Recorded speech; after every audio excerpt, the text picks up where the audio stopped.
Hello dear students, आज के इस वीडियो में हम लोग सीखेंगे क्लास 6 का मैथ और उसमें इकाई 2 पूर्ण संख्याएं। इसके अंतर्गत आज हम लोग सीखेंगे अभ्यास 2C। अभ्यास 2B इसके पहले वाले वीडियो में हम लोग पढ़ चुके हैं, तो अब हम लोग सीखने जा रहे हैं अभ्यास 2C और इसमें जो पहला प्रश्न दिया गया है इसको सीखेंगे। प्रश्न नंबर 1 यहाँ पर दिया गया है, अपनी अभ्यास पुस्तिका में गुणन संक्रिया के परगुणों के आधार पर निम्नांकित कथनों में रिक्त स्थानों की पूर्ति कीजिए। तो यहाँ पर जो गुणन संक्रिया का प्रगुण होता है उस बेसिस पे यहाँ पर जो सवाल दिए गए हैं इनको सॉल्व करना है।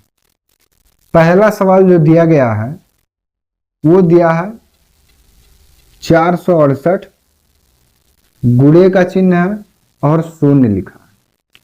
तो अगर सामान्य तरीके से अगर इसको देखा जाए तो यदि किसी संख्या में 0 से गुणा कर दें या 0 में किसी संख्या से गुणा कर दें तो दोनों ही कंडीशन में हमेशा राशि जो होगा वो शून्य हो जाए। या तो 0 में किसी संख्या से गुणा करें या किसी संख्या में 0 से गुणा करें तो दोनों कंडीशन में शून्य हो जाएगा। ये तो इसका डायरेक्ट हो गया, इसका गुणा इसमें करेंगे 0 हो गया। लेकिन मैथ में रूल एंड रेगुलेशन होते हैं जिसको फॉलो करना पड़ता है। तो यहां पर आपको बताना होगा कि ये कौन सा प्रगुण है, प्रगुण भी बताना है यहाँ कौन सा प्रगुण है। तो यहां पर जो प्रगुण है वो है शून्य का गुणन प्रगुण, शून्य का गुणन प्रगुण है। शून्य यहां पर है और गुणन प्रगुण क्यों है? क्योंकि यहां बीच में गुणे का चिन्ह है। इसके पहले वाले वीडियो में हम लोग योग का प्रगुण पढ़े हैं। योग का क्यों उसको बोलते थे? क्योंकि यहां बीच बीच में प्लस चिन्ह आता था, धनात्मक चिन्ह था, तो इसीलिए उसको योग का प्रगुण। अब इसमें क्या है कि गुणे का प्रगुण हम लोग पढ़ेंगे, गुणन प्रगुण जिसको कहा जाता है। तो शून्य है, शून्य का गुणन प्रगुण हो गया। ठीक, अब इसी बेसिस पे दूसरा सवाल देखते हैं। 8976 गुणे 5432 दिया, बराबर का चिन्ह है तो 5432 यहां पर हो गया, ये यहां पर था यहां पर सेम है। तो इसमें 5432 में किस संख्या का गुणा करें कि दोनों तरफ बराबर हो जाए, दोनों पद इसका बराबर हो जाए। तो जब यहां 5432 है और इसमें गुणा करेंगे 8976 का, बराबर कब होगा? जब 5432 में 8976 का ही गुणा कर दें तभी ये बराबर हो पाएगा। तो यहां इस बॉक्स में भरेंगे 8976। बराबर इसीलिए दिया है कि दोनों पक्ष इसका बराबर है, तभी यहां बीच में बराबर का सिंबल लगा हुआ है। इसमें इसका गुणा करेंगे तो जो राशि आएगा इसमें इसका गुणा करेंगे जो राशि आएगा, दोनों बराबर होगा। तो ये जो प्रगुण है इसको कहेंगे गुणन का क्रम विनिमय प्रगुण, गुणन का क्रम विनिमय प्रगुण। इसको गुणन का क्रम विनिमय प्रगुण कहते हैं या कहेंगे। इसको हम ऐसे समझ सकते हैं, ए गुणे बी बराबर बी गुणे ए। तो ए और बी के स्थान पर कुछ संख्याएं होंगी, तो ए गुणे बी बराबर बी गुणे ए, दोनों बराबर होगा। जैसे यदि यहां लिख लें 2 गुणे और बी का वैल्यू 4 और यहां पर बी का जो वैल्यू है वो 4 है और ए का 2 है, तो 2 चौक 8 बराबर 4 दूनी 8। इसी को कहते हैं क्रम विनिमय नियम। क्रम विनिमय नियम का मतलब होता है कि a गुणे b बराबर b गुणे a। जब गुणन का क्रम विनिमय होगा, योग का क्रम विनिमय a प्लस b बराबर b प्लस a, तो यहां गुणन का पढ़ रहे हैं इसीलिए ऐसे a गुणे b बराबर b गुणे a।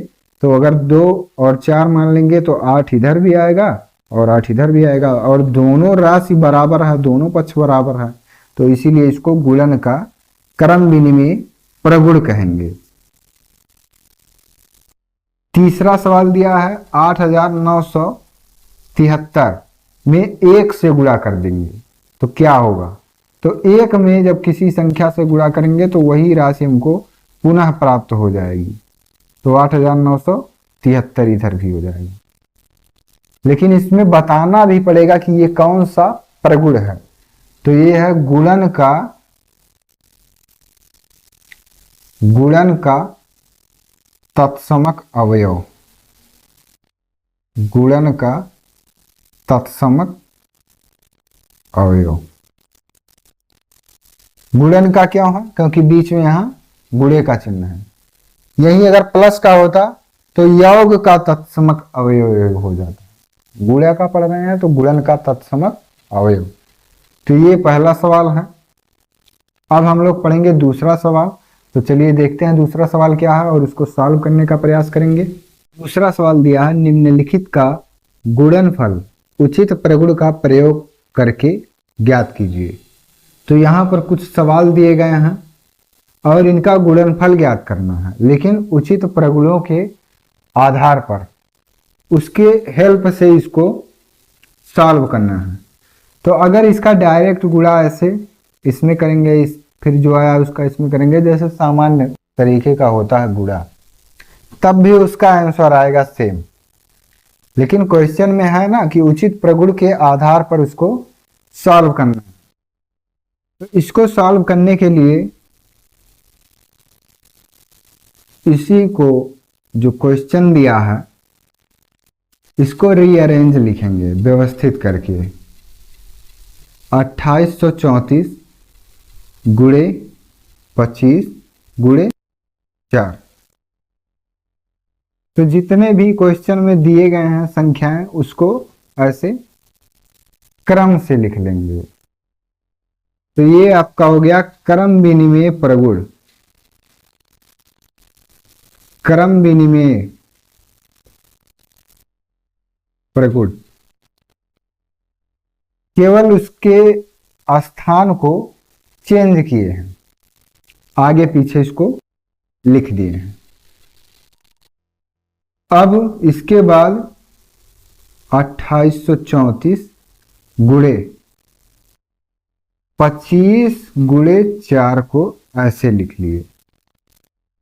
तो अब ये कौन सा प्रगुण हो गया? ये हो गया साहचर्य प्रगुण। साहचर्य प्रगुण। जो सवाल दिया गया था उसको, उसका जो क्रम था उसको चेंज कर दिए। संख्याएं वही है सेम, जो उसका क्रम था केवल उसको चेंज कर दिए हैं। तो ये हो गया क्रम विनिमय प्रगुण। अब यही अगर ब्रैकेट अगर कोष्ठक लगा दिए तो ये साहचर्य प्रगुण हो गया। तो अब इसको क्या करना है? सॉल्व करना है, गुणनफल ज्ञात करना है। तो यहां हो गया 2834 गुणे 25 में जब 4 का गुणा करेंगे 25 चौक का 100। अब ये आ गया 2834 और 100 में जब गुणा करेंगे तो 2 जीरो बढ़ा देंगे। ये आपका आंसर हो गया। कठिन नहीं है कुछ।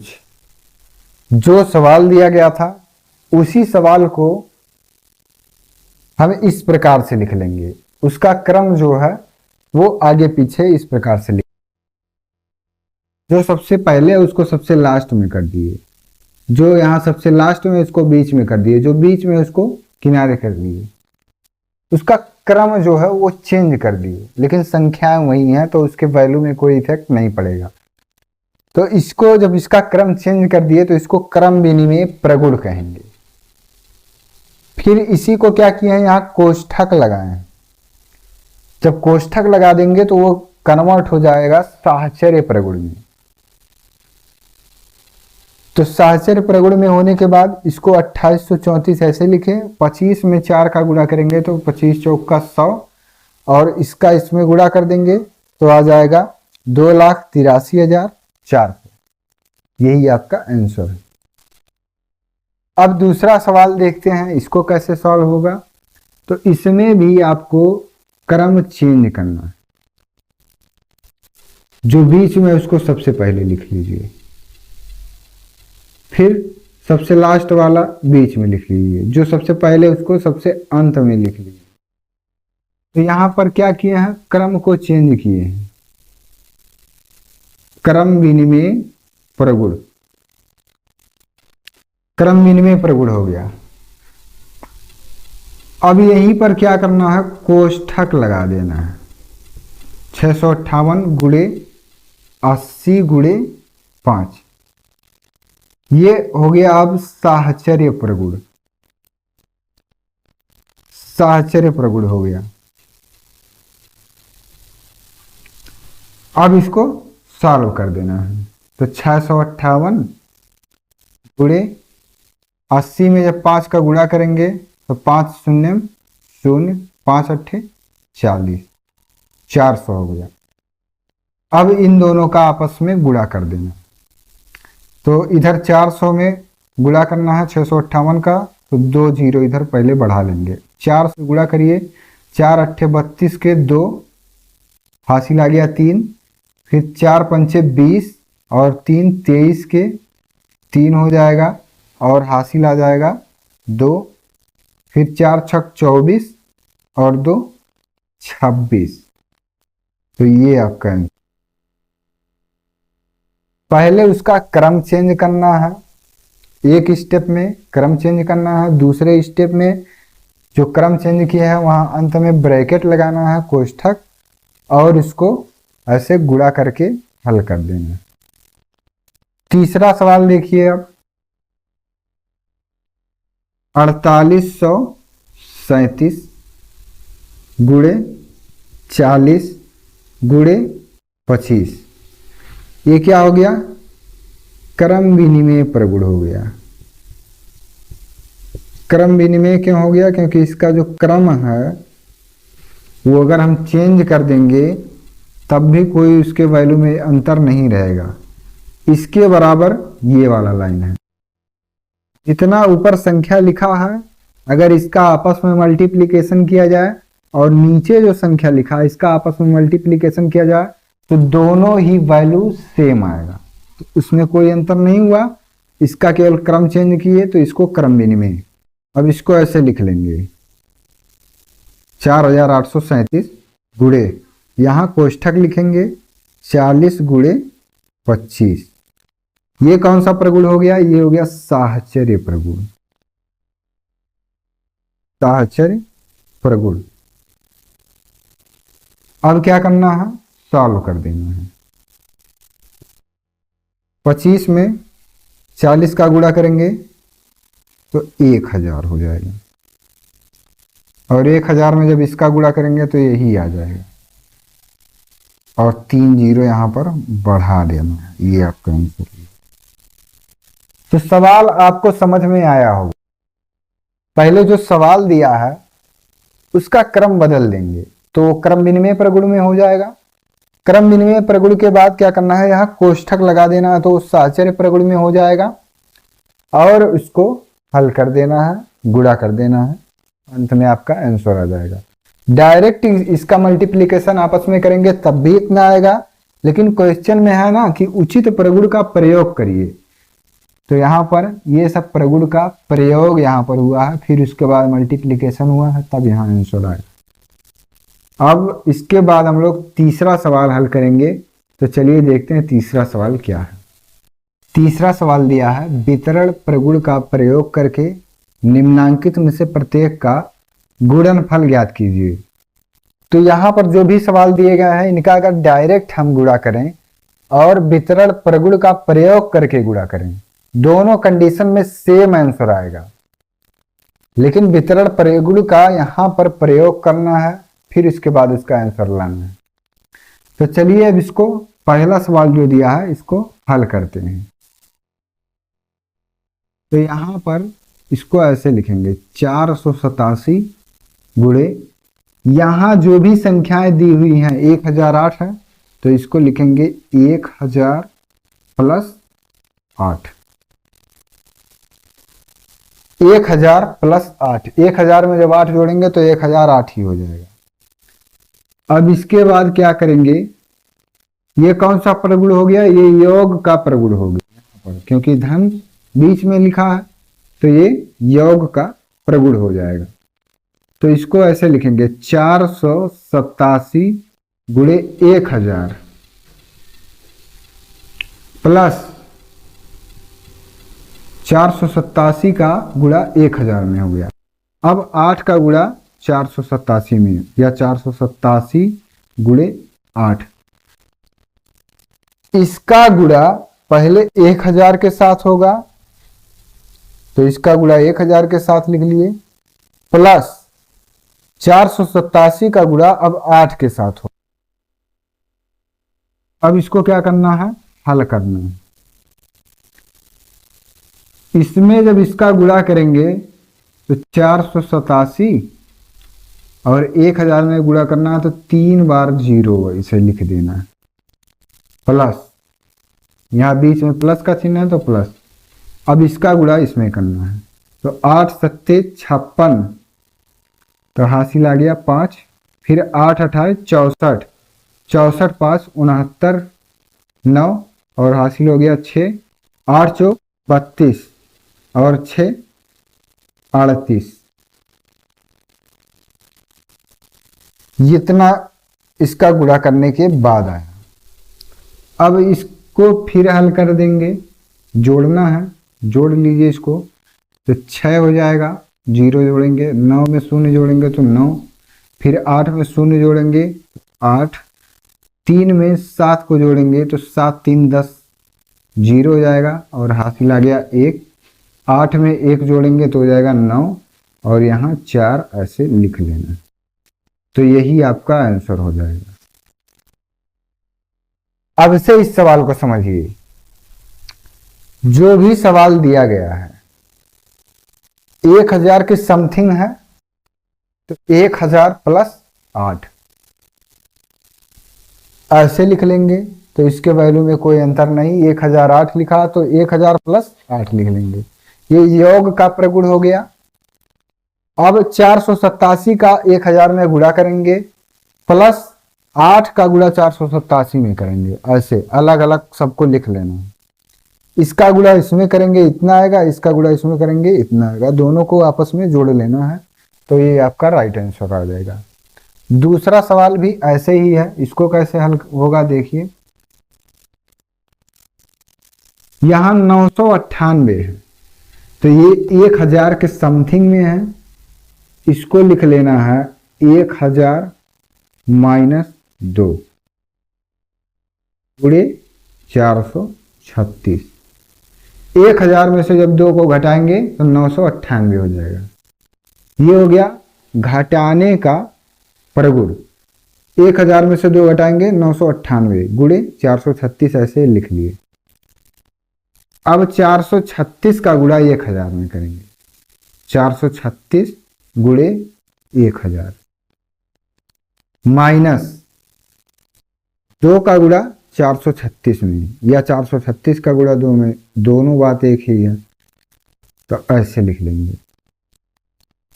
अब इसका गुणा जब इसमें करेंगे तो 436 और 3 बार 0 लिखना है, माइनस इसका गुणा इसमें तो 2 6 12 के 2 हासिल 1, 2 3 6 और 1 7, 2 चौक 8।